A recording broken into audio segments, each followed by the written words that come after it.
Hello friends. मैं राजेश वापस से आप लोगों का स्वागत करता हूं आपके अपने यूट्यूब चैनल अल्टीमेट लक्ष्य में। तो आज मैं आया हूं नवंबर मंथ के करंट अफेयर एनालिसिस के जो इंपॉर्टेंट क्वेश्चंस है यूपीएससी पॉइंट ऑफ व्यू से, इसके पार्ट 3 को लेकर। इससे पहले मैंने जून से लेके अक्टूबर मंथ तक ऑलरेडी डिस्कस कर लिया है, जिसका लिंक आपको नीचे डिस्क्रिप्शन में मिल जाएगा, या ऊपर राइट साइड जो यहाँ पे आई आइकन दिख रहा है, वहां से भी आप वीडियो के लिंक पे डायरेक्टली जा सकते हैं। इसके अलावा जो मॉर्निंग सेशन में जो करंट अफेयर एनालिसिस की जो सीरीज चल रही है, उसका भी वहां से जून मंथ से अक्टूबर मंथ तक ऑलरेडी खत्म हो चुका है, और वहां पे अभी दिसंबर मंथ चल रहा है। मतलब जून से नवंबर वहां कंप्लीट हो चुका है और वहां पे अभी फिलहाल दिसंबर चल रहा है। तो इन सारे वीडियोस का लिंक आपको नीचे डिस्क्रिप्शन में मिल जाएगा, या ऊपर ये राइट साइड आई आइकन है, वहां से आप वीडियोस के लिंक में जा सकते हैं। साथ ही आप हमारे साथ टेलीग्राम में भी जुड़ सकते हैं, जहाँ पे आपको वीडियोस के लिंक और पीडीएफ दोनों ही सही टाइम में मिल जाया करेंगे। तो चलिए शुरू करते हैं आज के हमारे क्वेश्चन आंसर का सिलसिला। तो जैसा कि हमेशा की तरह शुरू करने से पहले एक मैप क्वेश्चन करते हैं। तो आज का जो मैप क्वेश्चन है वो है the conference of the parties COP25 to the United Nation framework convention on climate change UNFCCC। ये हाल ही में कहाँ पे हेल्ड हुआ है, इससे रिलेटेड ये बात किया जा रहा है। तो ये कहाँ पे हुआ था? मैड्रिड, जो कि स्पेन का कैपिटल है, यहाँ पे ये हुआ। ये एक यूरोपियन कंट्री है, ठीक है। तो इसका जो 25वां एडिशन है ये यहाँ पे हुआ है। ये जो भी एडिशन चलते हैं ना, वो यहाँ पे COP के साथ ऐड किया जाता है। COP14, COP24, COP26 जो अगले साल होगा। तो ये सारी चीज इसके हिसाब से है, ठीक है। और ये यूनाइटेड नेशन का एक बॉडी है, तो इसलिए और ज्यादा इंपॉर्टेंट हो जाता है हमारे लिए, क्योंकि ये है तो ये यूरोपियन कंट्रीज में हो रहा है, बट ये यूनाइटेड नेशन का, जो कि हम भी इसका पार्ट है, ठीक है।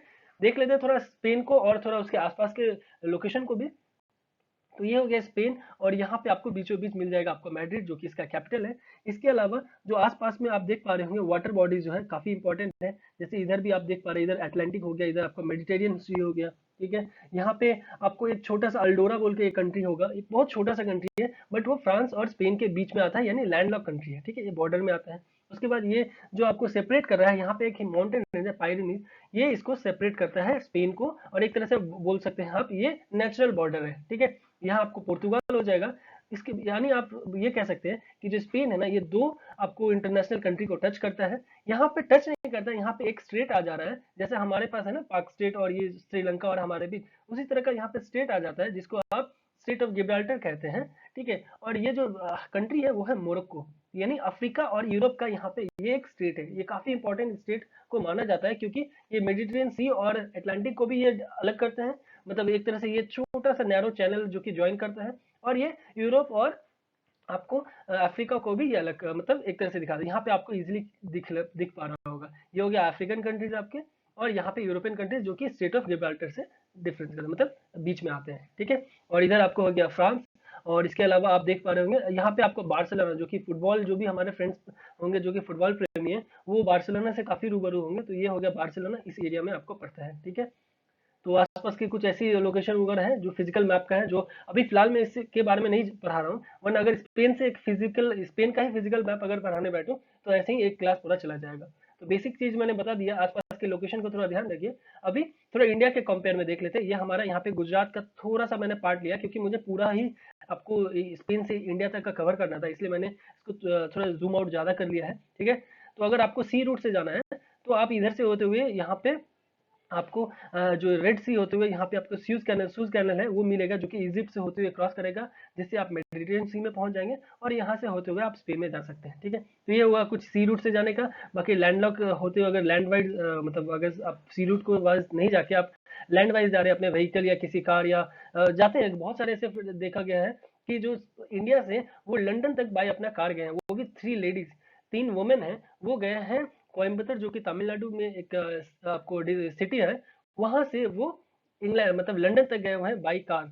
तो ये भी ऐसे होते हैं बहुत सारे एडवेंचरस लोग जो कि ये सब सारे काम करते हैं। तो ये मैप थोड़ा आसपास का देख लिया करिए, जैसे ये भी हमारा अफगानिस्तान, पाकिस्तान, इराक, ईरान, ये सब जो एरिया हुआ। तो इतने बार मैं आपको मैप दिखा चुका हूँ, उम्मीद करता हूँ कि आप लोग बहुत ज्यादा क्लियरिटी आ गए होंगे पिछले कुछ दिनों में, ठीक है। चलिए शुरू करते हैं हम लोग अपने क्वेश्चन आंसर का सिलसिला।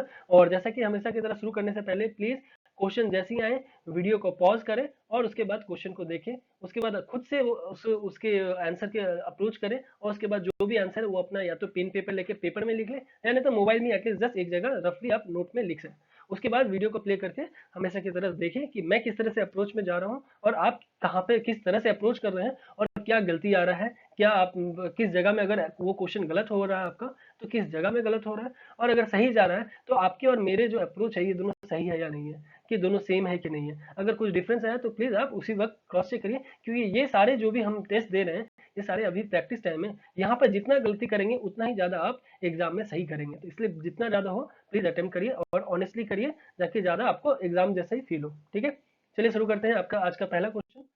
कंसिडर द फॉलोइंग स्टेटमेंट्स, और आपको 3 स्टेटमेंट दिया हुआ है और यहाँ पे करेक्ट स्टेटमेंट पूछा जा रहा है। ठीक है, तो पहला स्टेटमेंट है ईट राइट मूवमेंट से रिलेटेड है। ठीक है, पहले बता दूं, ये ईट राइट मूवमेंट बोला जा रहा है कि ये WHO के द्वारा ही लॉन्च किया गया है, जो कि एम करता है कट डाउन करना सॉल्ट और शुगर और ऑयल का कंजम्पशन लगभग 30% अगले 3 साल में।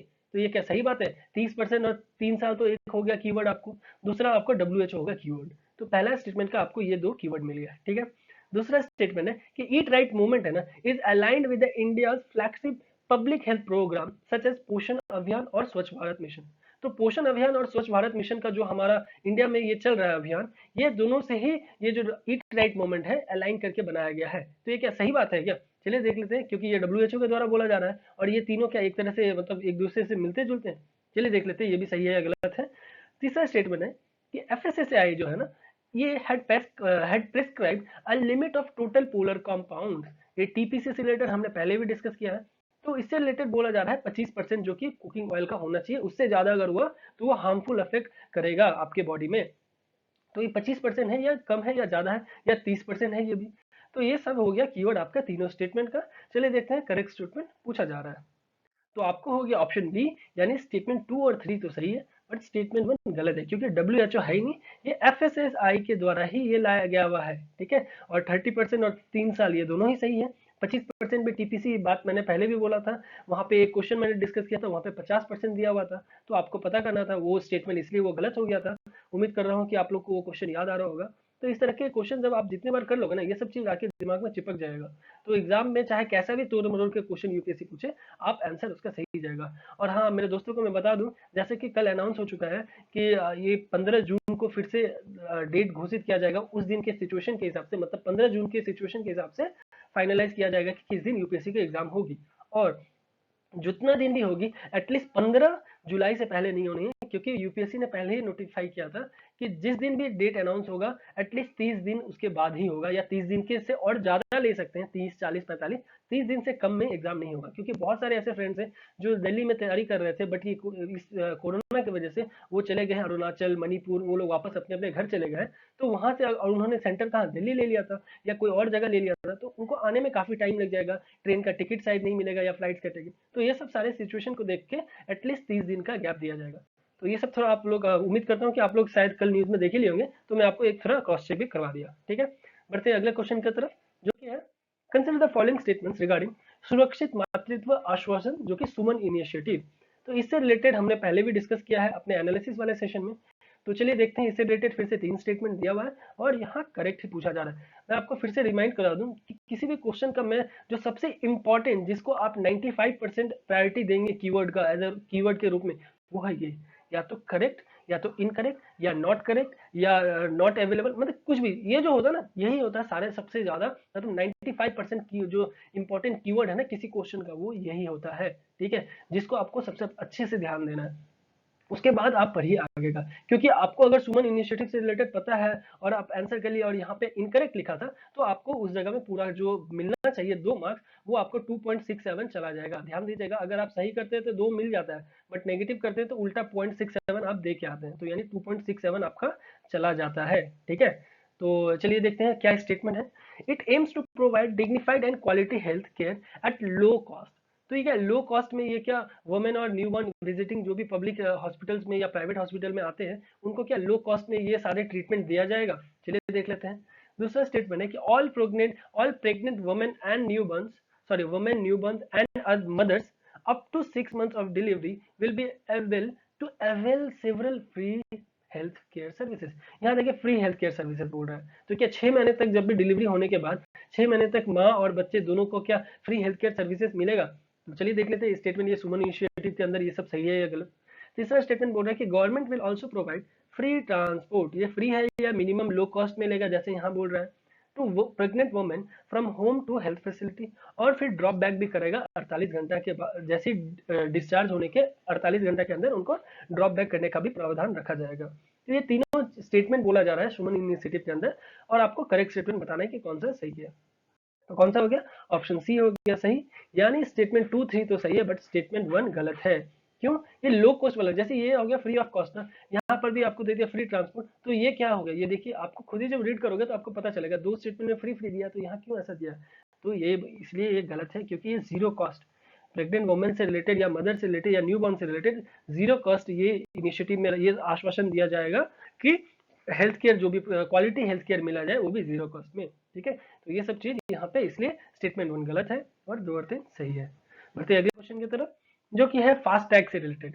उम्मीद करता हूँ जो भी हमारे 4 व्हीलर चलाने वाले फ्रेंड्स होंगे, जिनके पास ड्राइविंग लाइसेंस होगा या एक स्टेट से दूसरे स्टेट ज्यादातर ट्रैवल करते हैं या सिटी टू सिटी भी ट्रैवल करते हैं, तो उनको पता होगा कि जब हाईवे वो क्रॉस करते हैं तो वहाँ पे बहुत सारे टोल गेट्स मिलते हैं। ये टोल गेट्स का काम होता है कि जो कंपनी ये और मतलब ऑर्डर लेते हैं ये हाईवे वगैरह बनाने का, क्योंकि एनएचआई तो हो गया पेरेंट बॉडी, बट ये बनाते वो एनएचआई के नहीं है, उनके अंदर में ही होता है, जो कि प्राइवेट कंपनी जो भी है उनको ऑक्शन में देते हैं। उसके बाद पर्टिकुलर मान लीजिए ये पॉइंट ए से पॉइंट बी तक कोई किसी ने ऑर्डर अपना ले लिया, उसके बाद वो रोड कंस्ट्रक्ट करेंगे, उसके बाद बीच में टोल गेट बैठा देंगे कि जो भी यहाँ से जाए उनसे वो टोल में अपना पैसा उठाए। तो ये एक तरह का ये होता है। ठीक है, तो होता क्या था कि टोल गेट में ना इतनी लंबे लंबे लाइन लग जाते थे, स्पेशली ट्रक्स के लिए, जो भी ट्रक्स होते हैं ना, जो कि स्टेट टू स्टेट, जो पंजाब से तमिलनाडु, तमिलनाडु से फिर जम्मू कश्मीर जाने का करते, तो उनको जो 3 4 दिन का जो ट्रैवलिंग करते हैं उसके ऊपर से उनको घंटों जो लाइन में लगना पड़ता था टोल गेट में, तो वो काफी ज्यादा, एक तो ये आपको ट्रैवलिंग टाइम भी, मतलब जो लॉजिस्टिक का जो डिलीवरी टाइम है वो भी बढ़ जाता था। इसके अलावा काफी नॉर्मल पब्लिक को भी ये काफी मतलब ये जो लंबे लंबे लाइन की वजह से बहुत टाइम लग जाते थे। तो इसको हटाने के लिए एक आरएफआईडी टेक्निक जो है वो लाया गया, ऐसा बात हो रहा है। तो मैं पूरा और आगे एक्सप्लेन नहीं करूंगा, आंसर जब ये आप बता देंगे उसके बाद मैं और आपको अच्छे से एक्सप्लेन करूंगा। तो पहला स्टेटमेंट बोल रहा है कि फास्ट टैग जो है ना, ये आरएफआईडी टेक्नोलॉजी, मैंने आपको चलिए हिंट भी दे दिया, बता ही दिया, तो उम्मीद करता हूँ आप समझ ही गए होंगे। तो फास्टैग जो है ना, वो आरएफआईडी टेक्नोलॉजी को एनेबल करता है, मतलब ये आरएफआईडी टेक्नोलॉजी को यूज करके कॉन्टेक्ट लेंस, मतलब कॉन्टेक्ट लेस पेमेंट करेगा, बोल रहा है ऐसा बात। मतलब आपको कैश में डील नहीं करना है, आपको डायरेक्टली ये ट्रांसलेट कर देगा आपका आरएफआईडी के टेक्नोलॉजी की मदद से। क्या ये सही बात है? वो भी बिना स्टॉप का, आप जस्ट वहां पे मूव कर रहे हैं, अगर यदि आप 5 किलोमीटर या 10 किलोमीटर पर आवर के स्पीड से अगर मूव कर रहे हैं ना आरएफआईडी के पास से, तो भी आपको डिटेक्ट करके आपके अकाउंट से चला जाएगा। क्या ये सही बात है? चलिए आपको हिंट दे दिया हूँ। उम्मीद का अब ज्यादा कुछ इसमें बचा ही नहीं है इस क्वेश्चन में, बहुत ही बच्चा सा क्वेश्चन बचा, क्योंकि आरएफआईडी के बारे में आपको पता होना चाहिए, तभी ज्यादा आप वहाँ ये समझ पाएंगे। ठीक है, द स्कीम जो बोल रहा है कि इम्प्लीमेंट किया जाएगा नेशनल और स्टेट हाईवे दोनों में, तो ये क्या दोनों हाईवे में? इसके बारे में मैं अभी जो हिंट में आपको बताया हूँ ये सब कुछ, इससे आप अंदाजा लगा ही लिए होंगे कि ये सही है या गलत है। ठीक है, तो इसका दोनों ही आंसर सही है, मैंने वैसे ही आपको एक्सप्लेन कर दिया था। तो ये क्या हो रहा है, दिसंबर 1 से ये लागू हो चुका है। ठीक है, बहुत ही फुल फेज में चलना है। इसके अलावा ये जो फास्टैग है ना, ये जो भी आपको इशू किया जाएगा, ये 5 साल का उसका वैलिडिटी होगा, और किसी भी तरह का जितना आपको रिक्वायरमेंट है उतना ही आप रिचार्ज कराइए। सपोज करिए आप आज ट्रैवलिंग करने वाले हैं जिस रूट में, वहाँ पे 4 से 5 टोल गेट है, तो लगभग आपको 100 रुपए अगर कभी पड़ा तो 500 रुपए में आपका बात बन जाना है। तो आप सिर्फ 600 का रिचार्ज करा के छोड़ सकते हैं। ऐसा नहीं है कि आपको मिनिमम कोई रखा गया है कि 1000 का रिचार्ज कराना है या 1500 का रिचार्ज करना है, ऐसा कुछ नहीं है। ठीक है, अपने रिक्वायरमेंट के हिसाब से आप रिचार्ज करा सकते हैं। इसके अलावा ये आप जस्ट वहाँ रुकेंगे, 10 मैंने 2 सेकंड भी नहीं होगा कि आपको डिटेक्ट हो जाएगा, और टोल गेट जो ऐसा होता है ना, वो जो फाटक जो बोलते हैं, वो अपने आप इधर से ओपन हो जाएगा और आप यहाँ से आराम से जा सकते हैं। ठीक है, बढ़ते अगले क्वेश्चन की तरफ। Consider the following statements regarding स्वच्छ निर्मल तट अभियान। ये तट अभियान से रिलेटेड कुछ दिया हुआ है, हमने अच्छे से डिस्कस भी किया था। तो चलिए देखते हैं क्या है, कि अभी मैं कुछ नहीं बताऊंगा, वरना फिर मैं बोलते बोलते अभी हिंट दे देता हूँ और आप लोग फिर उसके बाद आंसर अपने हिसाब से नहीं कर पाते। तो पहला स्टेटमेंट में बोल रहा है कि it aims to revive lakes. तो ये लेक्स को रिवाइव करने का और उससे अवेयरनेस लाने का काम करते हैं सिटीजन्स के बीच में, क्या वो भी सिर्फ अर्बन एरियाज में? चलिए देख लेते हैं सही है गलत। मिनिस्ट्री ऑफ एनवायरमेंट इसको लॉन्च किए हैं, तो ये क्या एनवायरमेंट मिनिस्ट्री ही लॉन्च किए हैं? ये भी देख लेते हैं। उसके अलावा बोल रहे हैं कि स्कूल कॉलेज स्टूडेंट्स जो कि इको क्लब्स रखते हैं ना, या डिस्ट्रिक्ट एडमिनिस्ट्रेशन, ये सारे इसमें इन्वॉल्व होंगे, जितने भी बॉडी देखिए वॉलंटियर्स या लोकल कम्युनिटीज, ये लोग सब इन्वॉल्व होंगे इस अभियान में से जुड़ेंगे। तो ये क्या सही बात है? चलिए यहाँ करेक्ट स्टेटमेंट पूछा जा रहा है, क्या आंसर देख लेते हैं। तो ऑप्शन सी हो गया सही, यानी स्टेटमेंट 2 और 3 तो सही है बट स्टेटमेंट 1 गलत है। मतलब ये लेक्स के लिए नहीं है, बीचेस के लिए है, ठीक है। ये क्रिएट अवेयरनेस जरूर करेगा, बट ये बीचेस को कैसे क्लीन रखा जाए उससे रिलेटेड है। आपने सुना होगा ब्लू फ्लैग बीच से रिलेटेड हमने डिस्कस किया था हाल ही में, और जिसमें सिर्फ जो एशियन में सिर्फ जापान और कोरिया इनके पास ही है ये ब्लू फ्लैग बीच, बाकी और किसी के पास नहीं है। तो इसलिए हमने बहुत सारे बीचेस को कंपाइल करके हमने इनिशिएटिव भी लिया था। तो ये कुछ समझ लीजिए उसी से मिलता जुलता है ये हमारा इंडियन वर्जन का वो ब्लू फ्लैग आपका अभियान है, स्वच्छ निर्मल तट अभियान जिसको नाम दिया गया है। ये क्लीनलीनेस से रिलेटेड होगा, और ये कैसे मास ग्रुप मतलब बहुत ही ज्यादा मात्रा में हम कैसे अवेयर कर सकेंगे, तो ये सारे जितने भी है ना इन्वॉल्व होंगे इसमें, स्कूल से स्टूडेंट से लेके कॉलेज स्टूडेंट सब कुछ इसमें होंगे।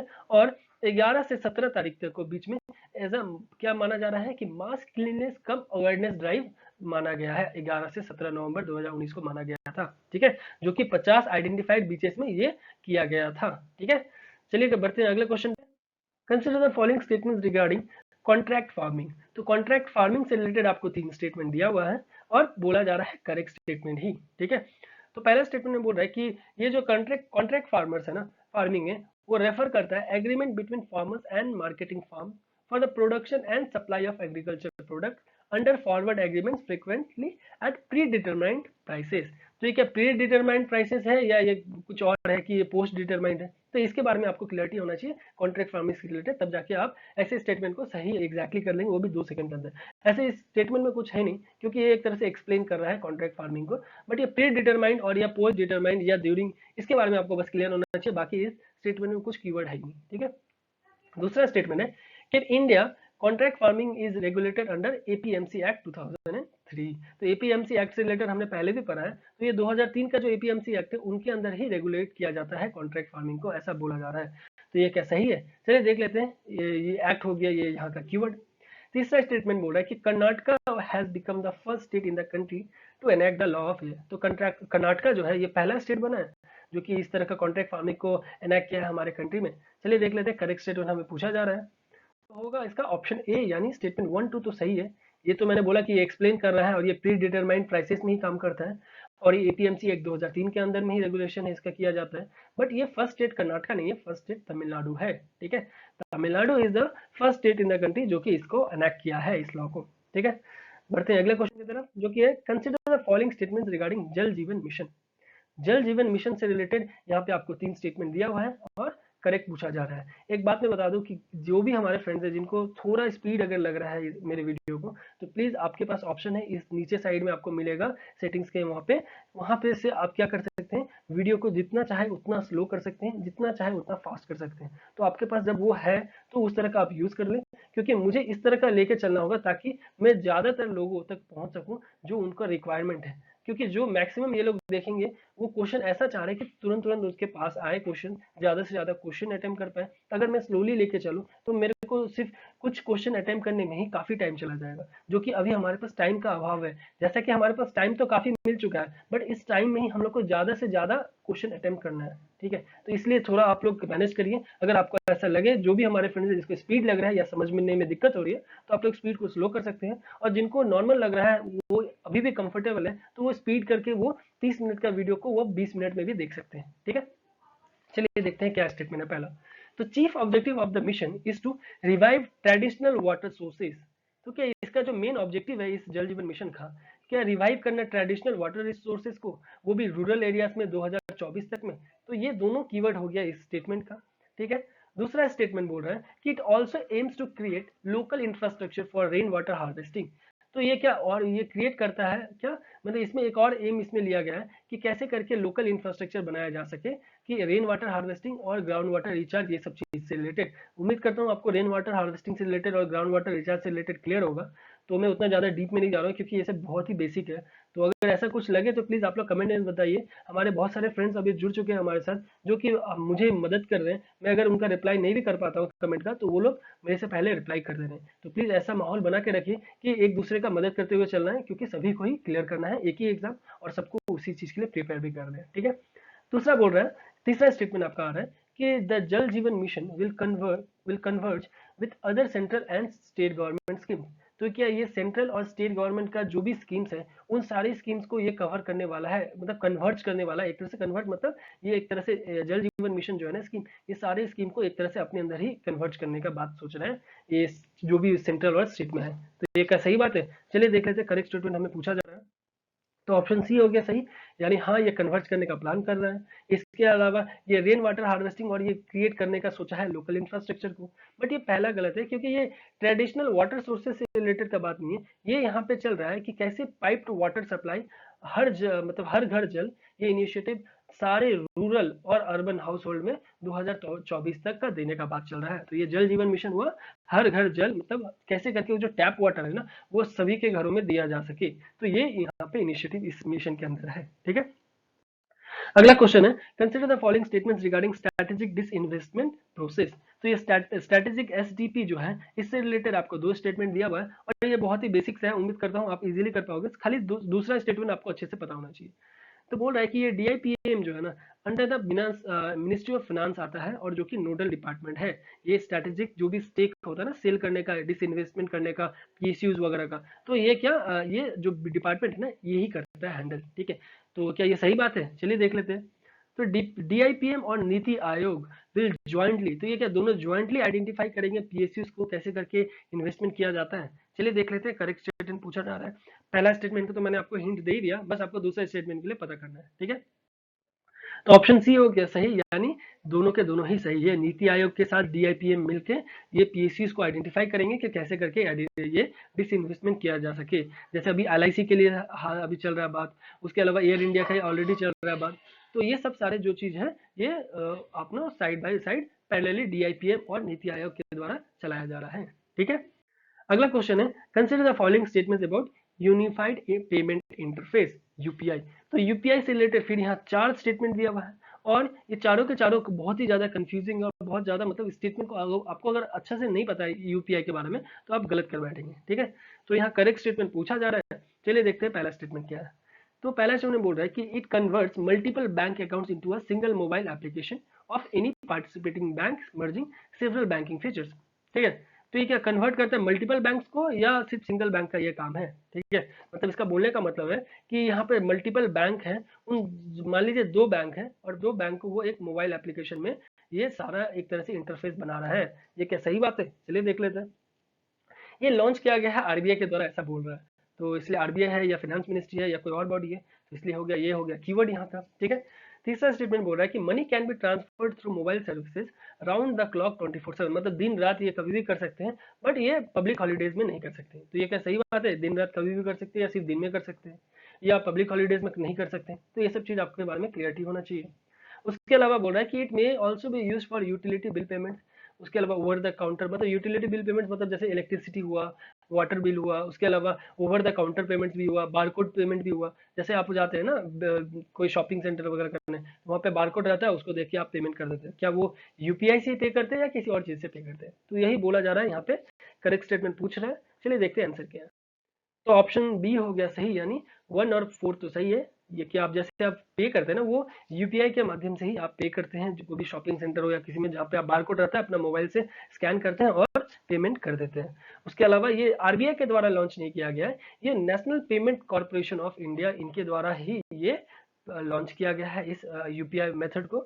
इसके अलावा ये क्या करता है, वही जैसा मैंने बताया, दो जो मोबाइल फोन है इनको एक इंटरफेस का माध्यम देता है। दो मोबाइल फोन बोला, दो बैंक अकाउंट को, ठीक है, कि ये जिस अकाउंट मान लीजिए अगर आप किसी जगह शॉपिंग में गए तो उनके पास कोई बैंक है एसबीआई मान लीजिए और आपका अकाउंट है एक्सिस बैंक में, तो ऐसे सिचुएशन में क्या होगा, बैलेंस आपके अकाउंट से निकलेगा और जाना चाहिए एसबीआई में ना। तो ये यूपीआई वो इंटरफेस का काम करेगा कि वो आपके एक्सिस बैंक से निकाल के वो आपको जो भी जिसको आप पे करना चाह रहे हैं वो एसबीआई में या किसी जिसको आप पे कर रहे हैं उनके अकाउंट में वो ट्रांसफर कर सके। ठीक है, इसके अलावा ये 365 डेज खुला है, ऐसा नहीं है कि पब्लिक हॉलीडेज या किसी ऐसा छुट्टी के दिन में वो बंद रहेगा, ऐसा कुछ भी नहीं है। ठीक है, तो इसलिए स्टेटमेंट 1 और 4 सही है, बाकी दोनों गलत है।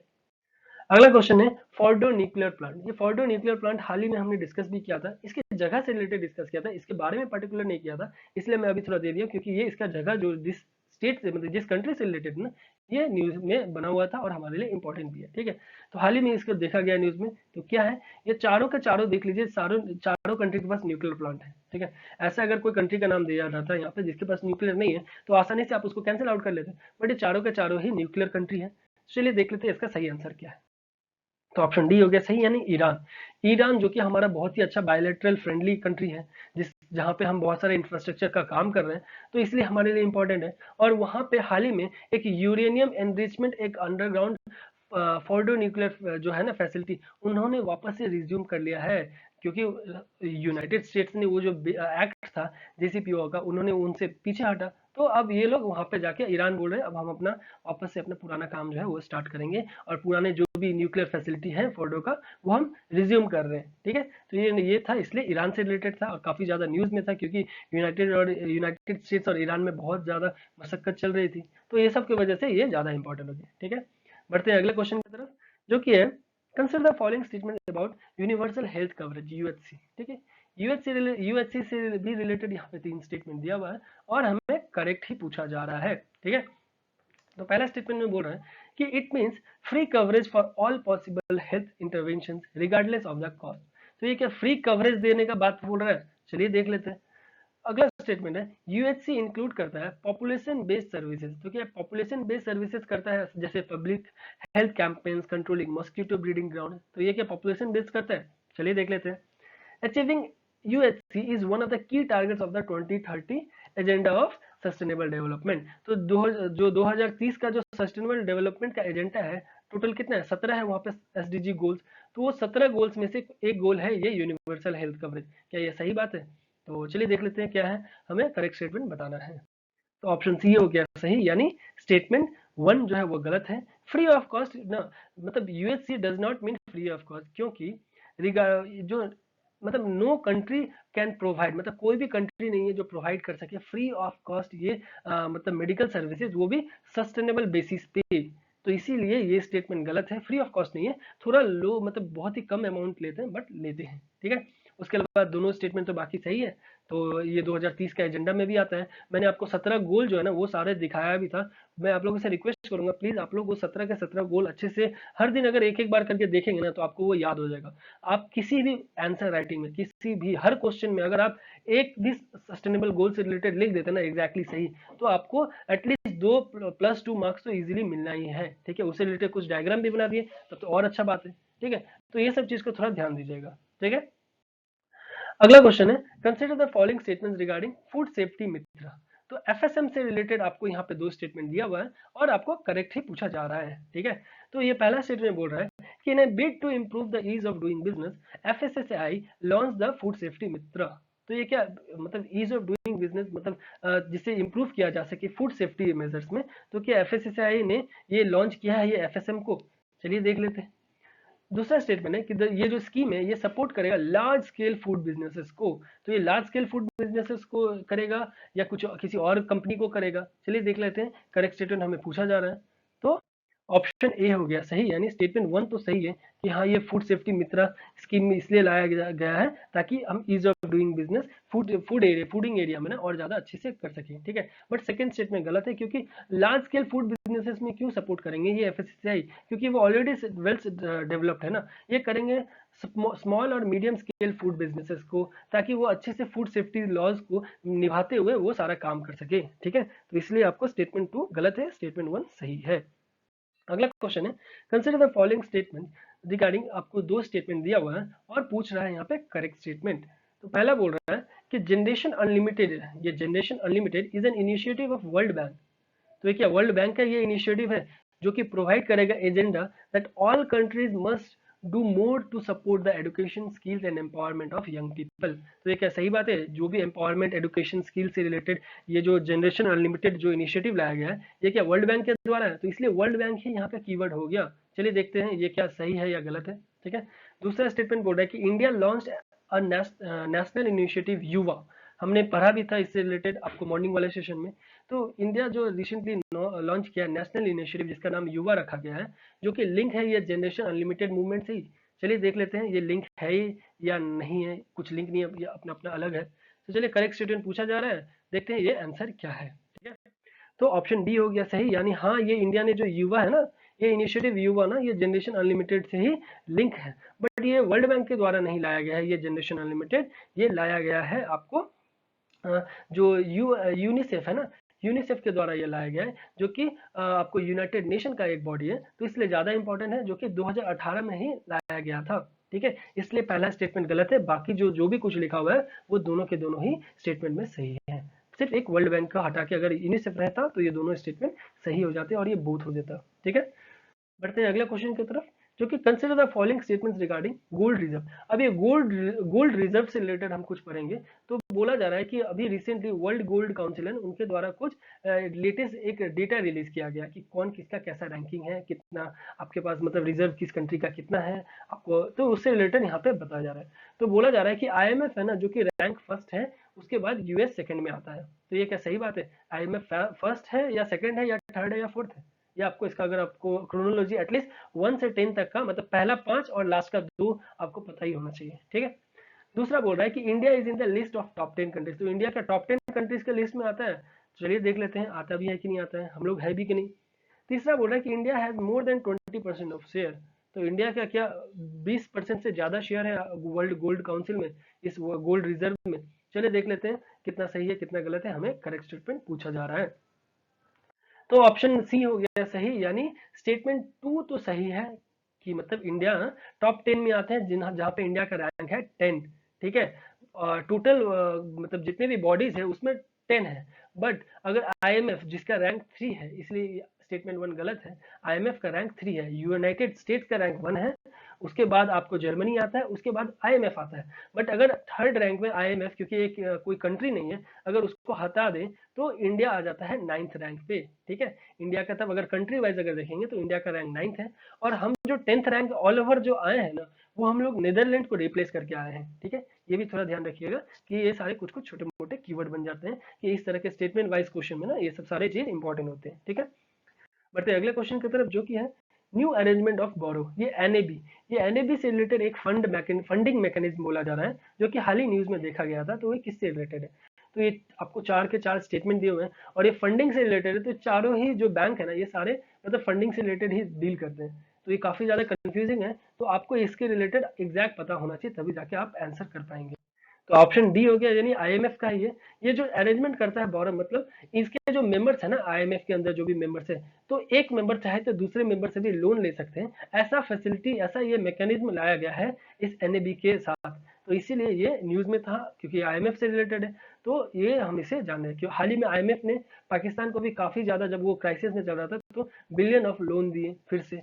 तो पूरी तरह से ये IMF जो भी होता है ना, जो कंट्रीज जिनका हालत बहुत खस्ता हो गया रहता है, तब उस जगह में IMF आते हैं और सपोर्ट करते हैं। हमें भी IMF ने सपोर्ट किया था कब? 1991 के अराउंड में, जब हमारा उससे 1990 से रिलेटेड में इस समय में हमें IMF के द्वारा मदद मिला था। ठीक है, अगला क्वेश्चन है consider the following statement about special 301 report. ये 301 रिपोर्ट से रिलेटेड आपको 2 स्टेटमेंट दिया हुआ है और यहाँ पे करेक्ट ही पूछा जा रहा है। ठीक है, तो ये बोला जा रहा है कि ये जो बनाया जाता है एनुअली बनाया जाता है, पहला कीवर्ड एनुअली है कि बाइनली है। ठीक है, उसके बाद बोल रहा है कि वर्ल्ड बैंक के द्वारा बनाया जाता है, ये भी देख लेते हैं। जो स्टेटमेंट हो गया, मतलब एक स्टेटमेंट आपको 2 कीवर्ड हो गया। ठीक है, दूसरा स्टेटमेंट बोल रहा है कि ये रिपोर्ट इंक्लूड करता है प्रायोरिटी, मतलब priority foreign countries, priority watch list countries, ये सारे जो भी लिस्ट है ना, ये मतलब इस रिपोर्ट के अंदर इस इंक्लूड किया जाता है।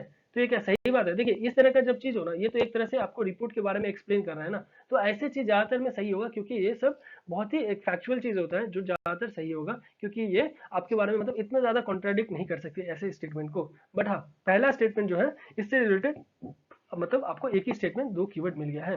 ठीक है, करेक्ट स्टेटमेंट आपको पूछा जा रहा है। चलिए देखते हैं आंसर क्या है। तो ऑप्शन बी हो गया सही, यानी स्टेटमेंट 2 तो सही है जैसा मैंने बोला, बट स्टेटमेंट 1 गलत है, क्योंकि ये वर्ल्ड बैंक के द्वारा नहीं किया जाता, ये किया जाता है यूनाइटेड स्टेट्स ट्रेड रिप्रेजेंटेटिव के द्वारा, USTR के द्वारा। ठीक है, बाकी सारा चीज सही है, यानी स्पेशल 301 रिपोर्ट है ना, ये यूनाइटेड स्टेट्स के जो ट्रेड रिप्रेजेंटेटिव है, वो उस बॉडी मतलब वो ऑफिस के द्वारा ये रिपोर्ट निकाला जाता है, 301 रिपोर्ट। ठीक है, ध्यान रखिएगा इस सब चीज। अगला क्वेश्चन है consider the following statement about IMO international maritime organisation. तो इससे रिलेटेड आपको 3 स्टेटमेंट दिया हुआ है और यहाँ पे करेक्ट ही पूछा जा रहा है। ठीक है, पहला स्टेटमेंट में बोल रहा है कि it is independent to United Nation. तो ये इंडिपेंडेंट है या डिपेंडेंट है, ये आपको एक कीवर्ड बन गया, ठीक है।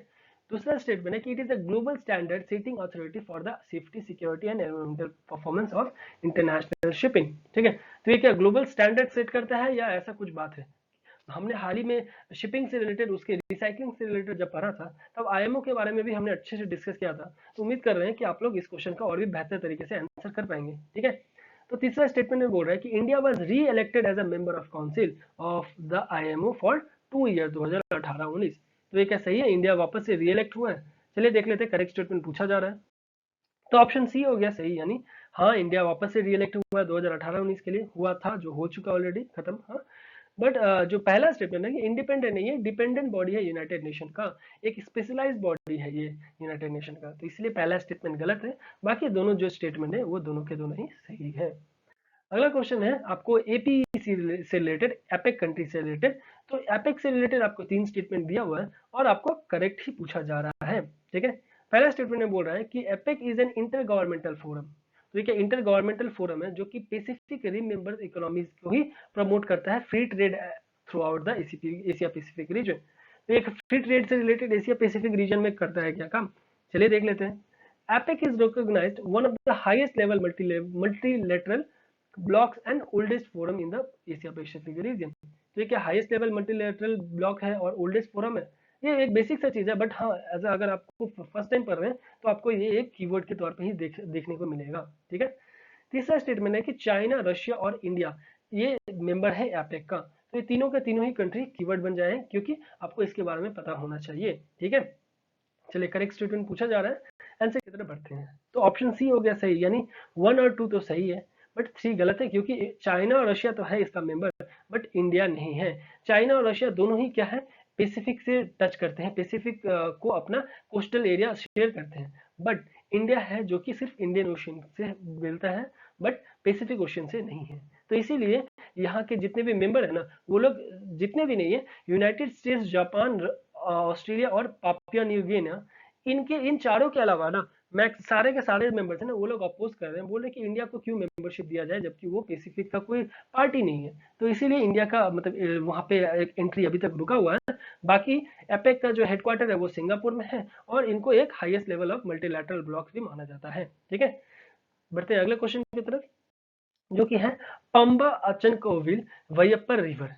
ये जो है, इस रिवर लिंक प्रोजेक्ट एक है, हमने इससे पहले 2 रिवर लिंक प्रोजेक्ट डिस्कस किया है। तो प्लीज आप उन लोग को या तो आप एक बार रिकॉल करिए, अगर आपको रिकॉल नहीं कर पा रहे तो प्लीज सारे वीडियोस, मतलब सारे वीडियोस तो नहीं देखने बोलूंगा, बस आप उस टॉपिक से रिलेटेड आप एक बार सर्च कर लीजिए, ठीक है। और थोड़ा इससे क्या होता है, रिविजन जितना आप ज्यादा कर पाओगे ना, तो ये सब टाइम में ही आप एक तरह से आप खुद को एग्जामाइन कर रहे हो, ठीक है। तो ये बोल रहा है कि पाम्बा, ये जो आचन कोविल ये रिवर है, ये तीनों रिवर का जो लिंक प्रोजेक्ट का काम चल रहा है ना, ये कौन से स्टेट, मतलब किस डिस्प्यूट, किस 2 स्टेट के बीच में डिस्प्यूट चल रहा है, ये पूछा जा रहा है। तो आपको 4 स्टेटमेंट दिया हुआ है और चारों ही कंफ्यूजिंग है, क्यों? क्योंकि ये जो वर्ड है ना, ये रिवर्स के जो नाम है, ये सारे तीनों के तीनों ही साउथ इंडियन रिवर्स लग रहे हैं आपको। तो इस सिचुएशन में क्या होगा, अगर कोई भी नॉर्थ इंडियन स्टेट होते ना, तो आप डायरेक्टली बोल सकते हैं कि हाँ, ये स्टेटमेंट, ये स्टेट तो होगा ही नहीं, तो गलत है। बट ये तीनों के तीनों ही इस तरह का है, ये नन ऑफ द अबव है, तो इसलिए ज्यादा कंफ्यूजिंग है। और ऐसे क्वेश्चन का आपको एग्जैक्ट मतलब आंसर पता होना चाहिए, वरना आप अटेम्प्ट ही मत करिए, वरना क्या होगा, नेगेटिव चला जाएगा। तो ऑप्शन डी हो गया सही, यानी नन ऑफ द अबव, क्योंकि ये केरला और तमिलनाडु के बीच है, तो ये दोनों का कोई बनाए मतलब ऑप्शन में ही नहीं था, इसीलिए ये स्टेटमेंट गलत है।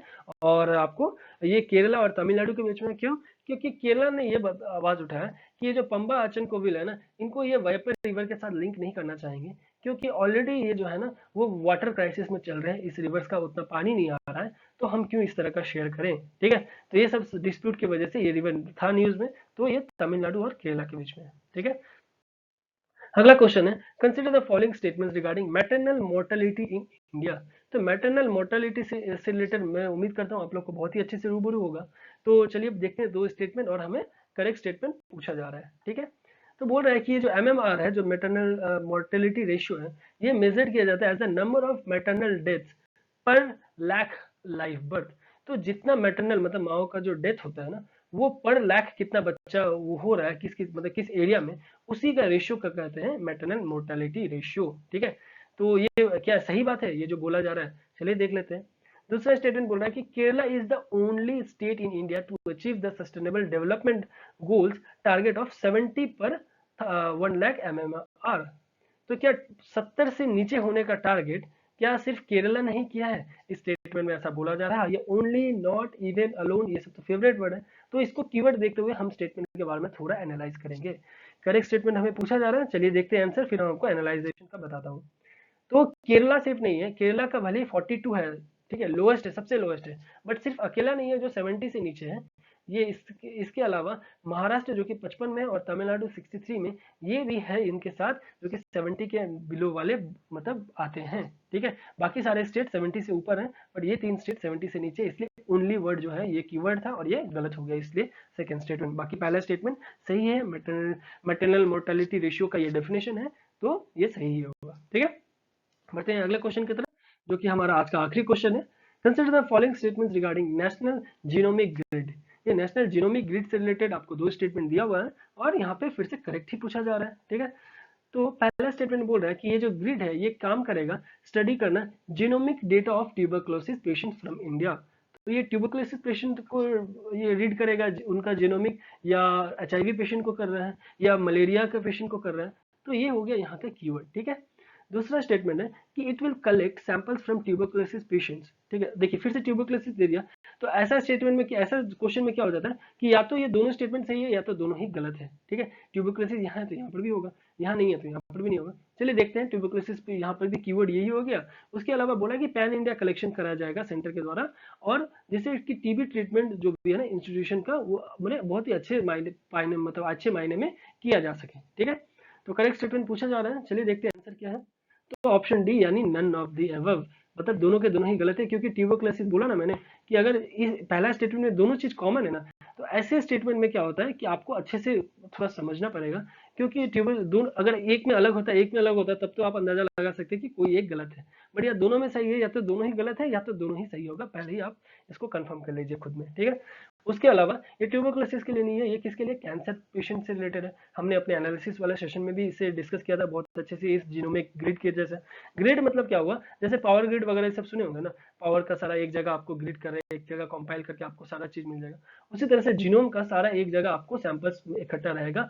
लगभग वो लोग जितने भी पूरा ऑल ओवर पैन इंडिया बोला जा रहा है ना, तो पूरा पैन इंडिया कलेक्शन वो करेंगे पूरे कंट्री से। उसके बाद सारे का जीनोम, जो भी कैंसर पेशेंट है उनके जीनोम को एक जगह रखेंगे, उसके बाद फिर स्टडी करेंगे, और फिर जितने भी फर्दर उनके सैंपल और उनके जो टेस्टिंग के बाद उसी के हिसाब से वो लोग ऐसे ऐसे ट्रीटमेंट लेके आएंगे जो फर्दर कैंसर ट्रीटमेंट में बहुत अच्छा फायदेमंद किया जा सकेगा। और ये जो किया जा रहा है ना, ये एक IIT मद्रास है ना, उनके द्वारा ये किया जा रहा है, सेटअप किया गया है क्या, एक national cancer tissue bio bank. ये टिश्यू बायो बैंक जो है ना, ये क्या करेगा, सारे जितने भी सैंपल है ना, ये जीनोमिक ग्रिड, ये जीनोमिक ग्रिड इसी के द्वारा में बनाया जा रहा है, और सारे जीनोम का कलेक्शन यहीं पर किया जाएगा। ठीक है, तो इसलिए IIT मद्रास भी है इससे इन्फॉर्म, तो ये ध्यान रखिएगा, ये थोड़ा एडिशनल हो गया इस क्वेश्चन के हिसाब से। ठीक है, तो ऑप्शन इसलिए डी हो गया, यानी दोनों के दोनों ही गलत है। तो इसी के साथ हम आज का लेक्चर को एंड करते हैं। उम्मीद करते हैं आप लोगों को लेक्चर पसंद आ रहा होगा। अगर आ रहा है तो प्लीज़ लाइक और आप एटलीस्ट जो भी है शेयर करना ना भूलें। और अगर यदि किसी जगह में लग रहा है मुझे सही करना है तो प्लीज़ आप नीचे कमेंट बॉक्स में मुझे बताएं, मैं जल्द से जल्द उससे रिलेटेड कुछ सजेशन लेते हुए आपका जो भी आपका रिक्वायरमेंट है उसके ऊपर काम करके वापस अच्छे तरीके से लेके आऊँगा। तो थैंक यू, धन्यवाद, जय हिंद।